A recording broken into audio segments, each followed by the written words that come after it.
오늘은 자존감의 회복이란 제목으로 하나님의 말씀을 함께 나누고자 합니다.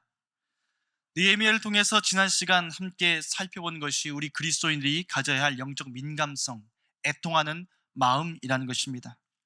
우리 한 주간 지나면서 어떠셨습니까? 기도하다가 찬양하다가 내 마음속에 애통하는 눈물이 회복되었다면 하나님의 은혜가 여러분의 삶에 부어진 줄로 믿습니다. 그러나 아직까지 여전히 말씀을 들어도 큰 달라짐이 없고 기도하는 것이 너무 힘들고 찬양하는데 내 마음속에 새로운 힘이 나지 않는다면 우리가 이 영적 자존감의 문제를 두 번째로 살펴보아야 된다는 것이지요. 그래서 오늘 나눈 주제가 자존감의 회복이라는 것입니다. 자존감, 자아 존중감의 줄임말입니다. 이 용어가 어떤 뜻을 가지고 있는가, 어떤 특징이 있는가 보려면 좀 상대하는 말들을 살펴보면 좀 더 분명히 알 수 있습니다. 우리나라에서는 이 자존감과 대치되는 말로 자존심이라는 표현을 씁니다. 자존심이 무엇인가? 이것은 다른 사람에게 존중받고 싶어 하는 그런 마음인 것이죠. 근데 자존감은 타인과 관계없이 누가 나한테 뭐라 하는지 관계없이 나 스스로 자신을 인정하고 세워줄 수 있는 건강한 마음이라는 것입니다. 다시 말해서 이 자존심도 마찬가지고 자존감도 마찬가지고 스스로를 세우고자 하지만 중심이 밖에 있느냐 내 안에 있느냐 거기에 따라서 달라진다는 것이지요. 자존감의 주체는 자기 자신입니다. 그래서 자존감을 회복한다는 것은 무엇인가 하면 나 스스로를 돌아보는 데서부터 시작돼야 된다는 것이지요. 미국인 1970년대 이 자존감 회복 운동이 불같이 일어난 적이 있습니다. 그러면서 주목을 받았던 사람이 자존감 운동의 아버지로 불리는 나다나엘 브랜든이라는 심리학 교수입니다. 이 사람은 자존감이 어떤 특징을 갖고 있는가 이렇게 설명합니다. 그것은 자신의 삶의 기본적인 도전에 대처할 수 있는 그런 충분한 능력이 있고 또 행복할 가치가 있는 그런 존재로서 자기 자신을 받아들이고 경험하는 성향이라는 것이지. 이 자존감이라는 것은 인간의 어떻게 보면 본질적인 욕구라는 겁니다. 이 욕구가 충분히 채워져야 건강하게 살아갈 수 있는 것이지. 근데 자존감에 문제가 생기면 자기 방어가 생깁니다. 누군가 말 한마디를 하더라도 내 마음에 상처받지 않기 위해서 마음이 완고해지기도 합니다. 또한 불안과 우울증, 무기력증, 때로는 대인관계에 어려움을 겪고 기피하는 현상들이 일어난다는 것이지. 심리학적 상담을 많이 하다 보니까 그런 어려움을 겪는 사람들이 자존감에 심각한 문제를 안고 있더라는 그런 말입니다. 그러니 우리가 육체적으로 뿐만 아니라 정신적으로도 건강하게 살아가려면 이 자존감의 문제가 잘 세워지고 회복되어져야 하는 것입니다. 여러분, 이것은 그리스도인도 예외가 아니지요.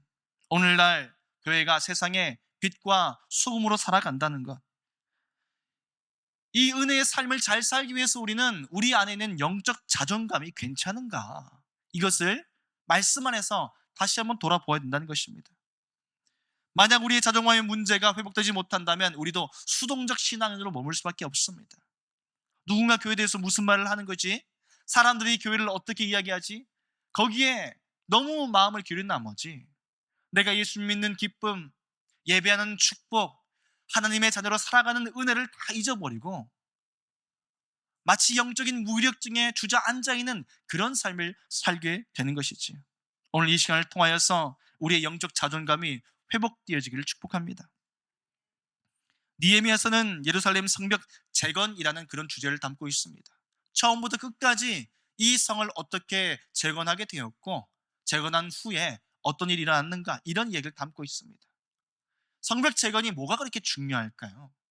그 당시 삶을 돌아보면 성벽 재건하는 것보다 내가 먹고 사는 게 더 급합니다. 성벽이야 나중에 세우든지 말든지 별로 중요한 것이 아니었습니다.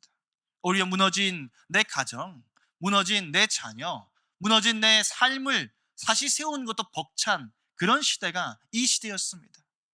근데 느헤미야는 성벽을 다시 세워야 된다, 그런 말로 사람들을 모으고 있는 것이지요. 왜 그렇게 중요시 여겼는가? 그 이유가 17절 말씀에 나타납니다. 우리 17절 말씀 같이 한번 읽겠습니다. 후에 그들에게 이르기를 우리가 당한 곤경은 너희도 보고 있는 바라. 예루살렘이 황폐하고 성문이 불탔으니 자 예루살렘 성을 건축하여 다시 수치를 당하지 말자.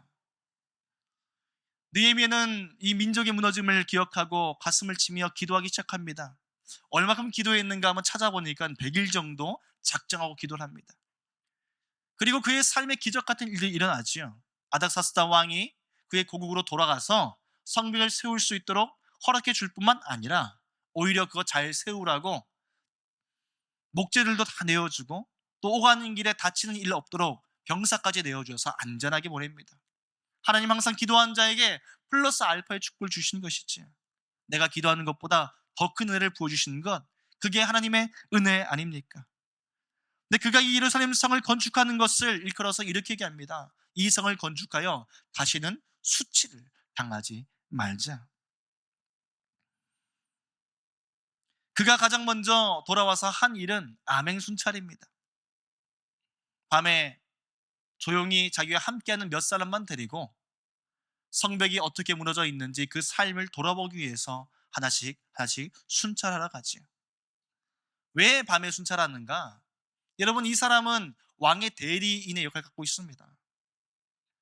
그가 정말 사람들의 형편과 삶을 제대로 볼 수 있으려면 아무도 모르게 조용히 살펴볼 수밖에 없는 것이지요. 용문이라는 곳에서부터 시작하여서 분문에 이르기까지 한밤중에 그가 차근차근 살펴보기 시작합니다. 이 사람은 아닥사스다 왕의 경호 실장입니다. 대단한 권세를 갖고 있지요. 왕의 조서까지 있습니다. 여러분, 군대에서도요, 사단장이 나오면 그 부대가 난리가 납니다. 한 달 내내 청소하고 한 달 내내 벽에 페인트칠 새로 하고 아주 난리도 아니에요. 그러면 사단장이 나와가지고 시찰을 쫙 하면 실제로 그 부대의 형편을 볼 수 있습니까? 없어요. 그저 보여지는 것밖에 없습니다. 느헤미야가 그것보다 훨씬 대단한 권세를 갖고 있는 사람이었죠. 그러니 그가 대낮에 시찰을 했다가는 뭐 난리가 나는 것입니다. 그러니 혼자 조용히 그 마음속에 하나님이 주신 비전과 열정을 품고 삶의 형편을 봅니다. 이 용문에서부터 시작하는데 용의 문이란 뜻입니다. 말 그대로 이스라엘 백성들에게는 이 용의 문이라는 용어가 없어요. 이스라엘 사람들은 용이라는 존재를 별로 좋지 않게 여깁니다. 하나님을 대적하는 존재, 그게 용이에요. 아마 우리 이 동양이나 이런 곳에서는 용이 또 신화 속에서 나와 있는 대단한 그런 생물로 비춰지지만, 여기에 용문이라는 이름이 붙었다는 것은 이미 그 땅에 이 이스라엘 백성들의 문화나 뭐 신앙의 문화 이런 것들이 다 없어졌다는 것입니다. 그리고 거기서부터 시작해서 분문까지 차근차근 그 밤중에 다니기 시작합니다. 분문은 말 그대로 제사장들이 제사를 드리고 남은 찌꺼기나 또 성 안에 있는 노폐물들을 폐기 처분하는 그런 문입니다. 그래서 그 주변에는 하층민들, 가장 힘든 사람들이 모여 살았다고 보기도 해요. 한밤중에 사람들이 살던 모습들을 중산층이든 고위 관료든 아니면 정말 가난한 사람들은 그 사람들의 실제 삶의 모습들을 보기 시작했다는 것입니다. 그리고 그 가운데서 그가 발견한 것은 무엇입니까? 영적으로 완전히 무너져버린 영적 자존감의 문제를 보게 되다는 것입니다. 소망도 없고 희망도 없고 비전도 없이 그저 하루하루 내 먹고 살 것만 기대하며 살아가고 있는 연약한 현실을 보게 된 것이죠. 그래서 오늘 말씀해 보면 완전히 무너졌다, 성이 완전히 무너지고 그 문이 불탔다라는 말씀이 3번이나 등장합니다. 1장 2장 사이에. 성이 무너지고 불탔다는 것이 뭐가 그렇게 대단한 일입니까? 역사적인 자료를 찾아보면요, 이미 예루살렘 성이 무너진 지는 145년이 지났습니다. 그 성이 망한 지가, 다 무너져 버린 지가 150년이 흘러버렸다는 것이에요. 이미 그렇게 흘렀으면 이거는 뭐 성이 무너진 것이 아니고 그냥 유적지에 불과한다는 것입니다. 성문이 불타서 한 150년 지났다면 어떨 것 같으세요? 뭐 그름인지 이게 원래 있었던 것인지 알지 못할 정도로 그렇게 되어 있지 않겠습니까? 그런데 유독 이 느헤미야는 1장과 2장 말씀에 이 부분을 3번이나 강조합니다. 그 말은 예전에 무너진 정도가 아니라 지금도 그 사람들이 어려움을 당하고 살고 있다는 거예요. 무너진 지 150년이나 흘렀음에도 불구하고 지금도 여전히 마치 어제 일처럼 오늘 일처럼 날마다 침략당하고 시달리고 어려움 당하고 고통당하고 살고 있다는 것입니다. 그러니 여전히 성문이 불타 있었다, 그 말을 하고 있는 것이죠. 이 모든 것을 보고 느헤미야가 사람들을 다 모읍니다. 당시의 신앙의 리더인 모든 제사장들과 또 당시 통치를 맡은 귀족들, 또 행정적인 일을 처리하는 방백들, 또 바벨론에서 다시 돌아왔던 그 유다 사람들 다 모으고, 그리고 선포한 것이 17절 말씀입니다. 우리가 예루살렘 성을 건축하여 다시는 이 수치를 당하지 말자. 성벽만 무너진 것이 아니라 영적 자존감이 다 박살나 버렸다는 것이에요. 이 황폐한 것들을 내버려두면 안 되겠다는 생각이 드는 것입니다. 여러분, 왜 이 성벽을 다시 쌓으려고 그렇게 애를 쓰는 것일까요? 우리는 보는 것에 민감한 사람들입니다. 서울에서도 가장 비싼 데가 강남이라고 하지만 또 그 다음에 비싼 데가 한강 근처입니다. 이 한강 뷰를 사람들이 좋아하잖아요. 보면 별거 없어요. 그냥 물이 흐르는 겁니다. 한강보다 밤에는 자동차가 지나가는 것이 더 많아요. 그런데도 한강 옆에 있다는 이유 하나만으로 가격이 엄청나게 뜁니다. 부산에 가니까 제일 유명한 데가 해운대 쪽이더라고요. 오션 뷰, 바다 보는 것이 그렇게 좋다고 거기 모입니다. 바다 처음 보는 건 좋은데요, 맨날 봐보세요. 마음이 심란해집니다. 그런데도 그 바닷가 옆에 있다고 해서 가치가 뛰어요. 왜 뜁니까? 강을 보면서, 바다를 보면서 그 마음에 힐링을 얻거든요. 생각이 달라집니다. 내가 정말 아무리 힘든 삶을 살다가도 이 자연을 보면서 내가 마음이 치유가 되고 회복되는구나, 그 마음을 가지고 살아가는 것이지. 그래서 보는 것은 중요합니다.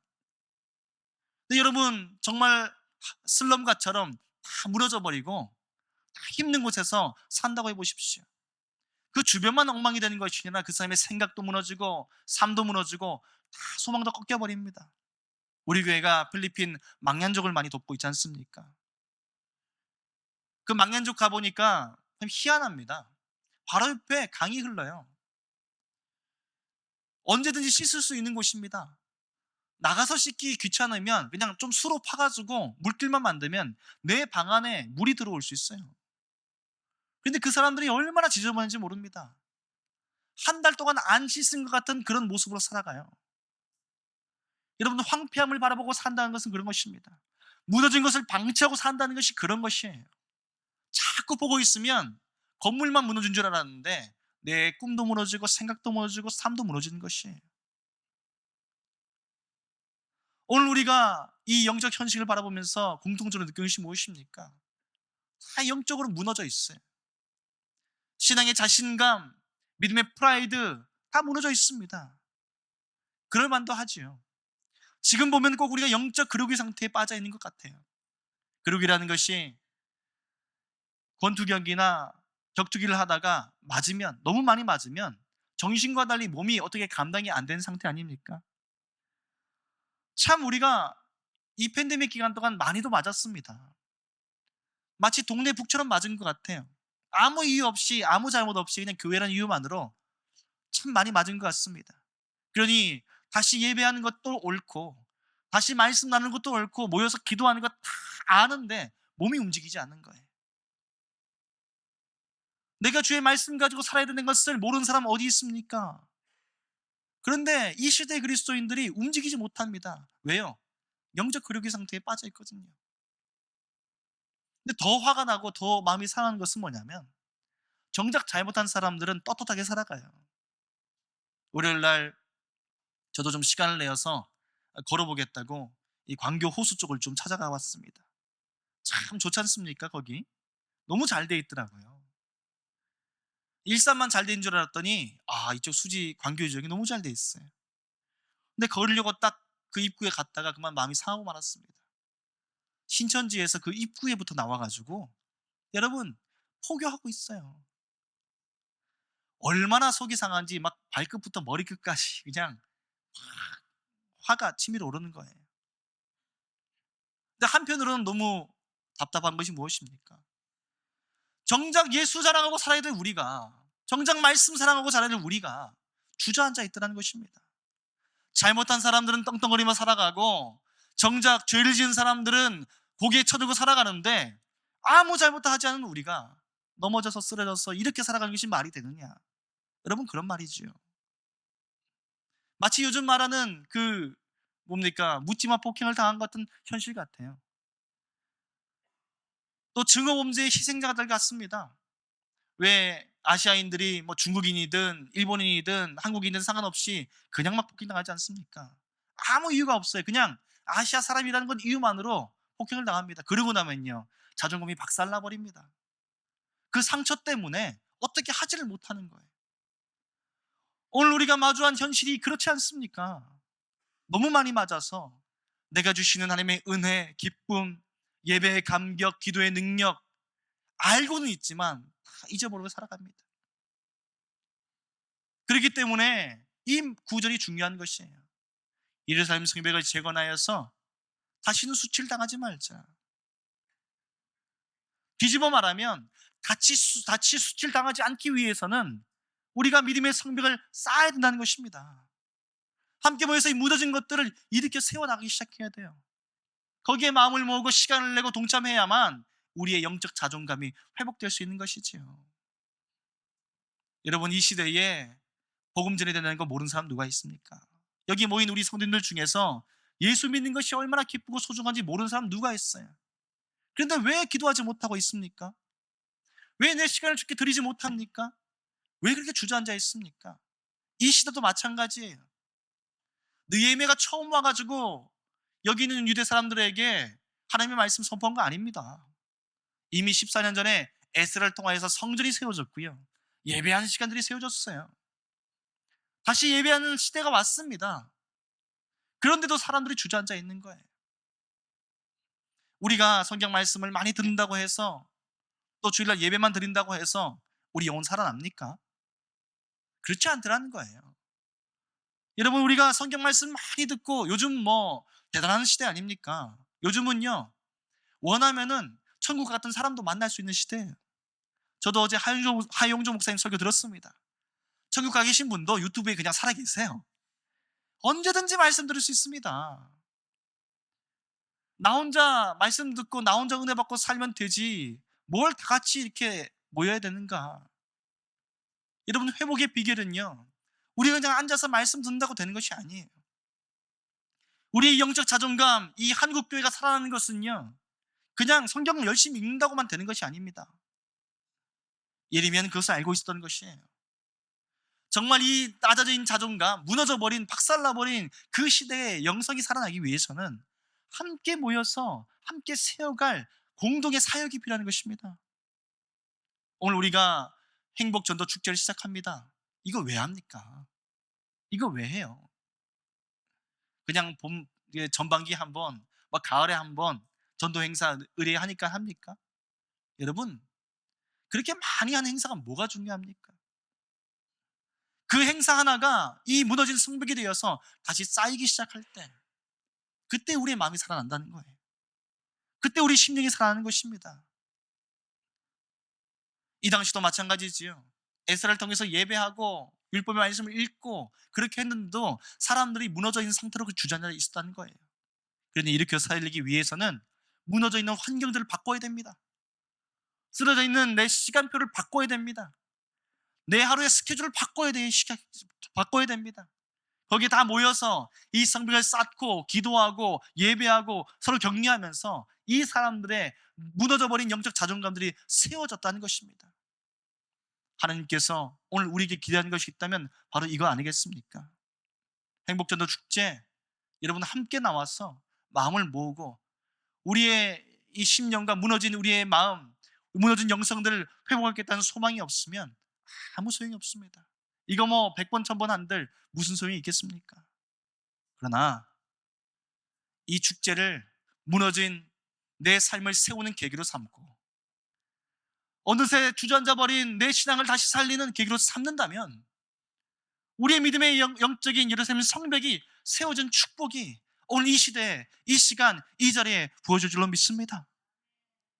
그런 소망 없다면 뭐 여기 대단한 강사를 오시지만 죽었다가 다시 살아난 사람이 와서 간증해도 우리 삶이 변화가 없는 것이에요. 사랑하는 성도 여러분, 무너져 있는 것들을 방치하면 안 됩니다. 기도 시간이 무너졌습니까? 주의 성수가 무너졌습니까? 어느새 내 안에 예수 믿는다는 자신감, 예수 믿는다는 프라이드가 무너졌습니까? 그거 놔두지 마십시오. 우리 함께 나와서 이 성벽들 좀 쌓으십시다. 돌아온 토요일 날 우리 선교 바자회 하지만 어느 교회나 바자회 하면 이런저런 이야기가 들려와요. 바자회 하면은 또 좋아하는 사람이 있는가 하면 아이고 요번만 딱 한 번만 하고 내가 다시는 안 해야지, 그런 마음으로 버티는 사람도 있고, 또 무슨 바자회를 하냐 바빠 죽겠는데 이렇게 힘들어하는 사람도 있습니다. 여러분이 바자회 그 물건 팔아가지고 뭐 얼마큼 남을 것 같으세요? 우리 인간적으로 생각하면 정말 바자회 해가지고 그 수익금 남겨서 필리핀 거기 아이들 뭐 장학금도 주고 무너진 교도 세우고 하는 그 비용이 더 많을까요? 아유 어차피 바자회 한번 할 거 바쁜데 하루 일당 내가 헌금한다 생각하고 그거 헌금해서 세우자 하는 그 돈이 더 많을까요? 그냥 계산해도요 여러분, 바자회 그거 하루 종일 앉아가지고 팔아봤자 뭐 얼마큼 나옵니까? 그거보다 그냥 내가 돈 내는 게 빨라요. 근데 이게 돈의 문제가 아니라는 거예요. 인간적인 생각으로 따지면 그냥 헌금하고 마는 게 더 좋겠지만 왜 우리가 이 사서 고생을 해야 됩니까? 그렇게 모여서 함께 애를 쓰고 땀을 흘리고 기도하고 헌신할 때에 내 자신의 영성이 세워지기 시작하는 거예요. 하루 종일 안 팔리는 그 매대를 바라보면서 어제 오남성계 모여가지고 뭐 과일청 한다고 막 열심히 썰다가 손을 썰어가지고 피나고 막 이러던데 그 고생 왜 하는 겁니까? 안 팔리는 그 자리에 앉아 있어 보면서 사람들의 마음을 느낄 수 있는 거예요. 야, 아무리 좋은 일을 하자고 해도 마음을 열지 않는구나. 이 시대 사람들이 하나님의 음성에 반응하지 않는구나. 가슴이 답답해지지요. 한숨이 나오지요. 여러분, 그러면서 예수 그리스도의 마음 가운데 우리가 들어가는 겁니다. 그 안에 우리가 함께 기도하게 되고 땀을 내게 되고 눈물 흘리게 되고 그러면서 내 영성이 살아나는 거 아닙니까? 행복전도 축제 우리 오지 않는 분들, 뭐 전도할 분들, 가족들 3명씩 초청합시다. 여러분 뭐 이것도요 맘만 먹으면 3명 초청이 아니라 30명도 부를 수 있어요. 아유 이번에 우리 목사님이 자꾸 또 가을이라고 전도 작성하라고 연락 오고 난리를 나는데 나 한 번만 도와주라. 너 주일날 어차피 하나님 너희 교회도 계시고 우리 교회도 계신데 이번 주는 야 우리 교회 와서 예배 드리자. 그러면 이제 선물도 주고 얼마나 좋아. 야, 한 번만 나보고 와라. 여러분 3명 채우는 거 아무 일도 아니에요. 근데 왜 작정하고 왜 우리가 기도하고 왜 이렇게 해야 됩니까? 교회 오지 않는 남편들, 교회 오지 않는 그 사람들, 1년 동안 정말 잃어버린 그 사람들 우리가 붙잡고 기도할 때에 내가 살아나는 거고요. 기도할 때에 우리의 심령이 살아나는 거고요. 그래야지 우리가 진정한 하나님의 은혜가 부어진 거 아니겠습니까? 오늘 그래서 느헤미야가 선포하는 것입니다. 그 성벽을 우리 같이 쌓으면서 다시는 수치를 당하지 말자. 오늘 이 한국교회가 살아나기 위해서, 아니 우리의 영성이 살기 위해서 이 세상의 빛과 소금이라는 예수 그리스도 그걸 믿는 우리 믿음이 회복되기 위해서 우리가 다시 한번 이 무너져 있는 시간들을 쌓자는 겁니다. 사랑하는 성도 여러분, 좀 기도하십시다. 기도하십시다. 여러분 정말 이 기간만큼은 기도의 자리 좀 나와주셨으면 좋겠어요. 시간 많아서 기도합니까? 그렇지 않잖아요. 우리가 시간 많기 때문에 뭐 나와서 전도합니까? 그렇지 않잖아요. 하나님께서 우리에게 주신 자녀로서의 자존감이 살아있다면 여러분 기도하지 않으면 소용없습니다. 우리가 함께 나와서 하나님 앞에 머무르지 않으면 아무 소용이 없어요. 그러나 주님 앞에 함께 애통하는 마음을 가지고 우리가 나와서 설 수 있다면 비록 내가 작정한 사람 오지 못해도 우리가 살아날 줄로 믿습니다. 비록 우리 선교 바자회 물건 하나도 안 팔려서 남은 거 내가 집에 싸가는 한이더라도 하나님 나를 살려주시고요 우리 교회를 살려주실 줄로 믿습니다. 거기서부터 이 시대를 하나님께서 고쳐주실 것입니다. 거기서부터 우리의 삶을 회복시켜 주실 줄로 믿습니다. 이 행복전도 축제 성벽 재건의 기회로 삼기를 간절히 부탁드립니다. 이 행사를 준비하면서 행복이라는 찬양의 가사를 다시 보는데요. 참 우리가 이 시대에 회복해야 될 영적 자존감이 바로 이런 것 아닌가 그런 생각이 듭니다. 우리 가사를 한번 좀 띄워주시면 좋겠습니다. 가사를 읽어보니 이래요. 화려하지 않아도 정결하게 사는 삶, 가진 것이 적어도 감사하며 사는 삶, 내게 주신 작은 힘 나눠주며 사는 삶, 이것이 내 삶의 행복이라고. 눈물 날 일 많지만 기도할 수 있는 것, 억울할 일 많으나 주를 위해 참는 것, 비록 짧은 작은 삶, 주 뜻대로 사는 것, 이것이 내 삶의 행복이라고. 세상은 알 수 없는 하나님 선물, 하나님의 자녀로 살아가는 것, 이것이 행복이라고.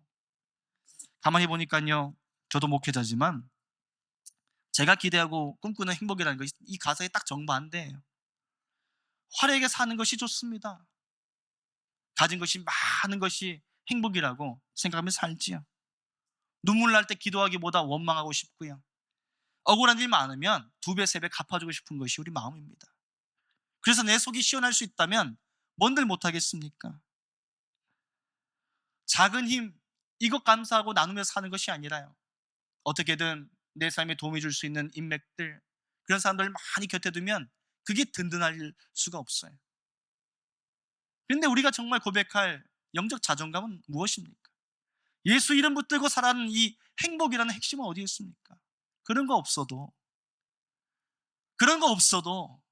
주님 내가 하나님 자녀로서 행복합니다. 여러분 하나님 우리에게 주시는 것 바로 이거 아닙니까? 오늘 거룩한 영적 자존감이 우리 모두에게 회복되기를 축복합니다.